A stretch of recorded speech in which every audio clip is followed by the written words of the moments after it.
करायचंय. सुटला 49 सुटला आणि 49 मध्ये लढा चालू आहे. घ्या 50 वाले गाड्या लावून घ्या. वळवा वळवा 50 वाले पडदिसा गाड्या लावून घ्या. 49 पळतोय. चिली पिलींचा खेळ आहे. बघा कशी आदत पळतायत.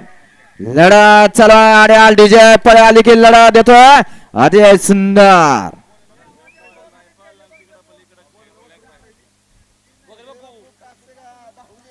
वळवा वळवा 50. 49 चा निकाल. 49 चा निकाल. तास क्रमांक 9 वरून धावली गाडी. बाळमा प्रसन्न तुफान ग्रुप, समीर भाया ईश्वरपूर, भानदास वगैरे बापू कासेगावकरांचा बावल्या आणि त्याच्यावर स्वामी समर्थ विशाल शेठ माने मायनी गानव यांचा गोल्याबाय. या गाडीचा प्रथम क्रमांकाला विजेत्या बैलगाडी मालकाचं चालकाचं हार्दिक असं अभिनंदन आहे. वळा 50 वळा. एकला बंड्या आणि मोठा शंकर.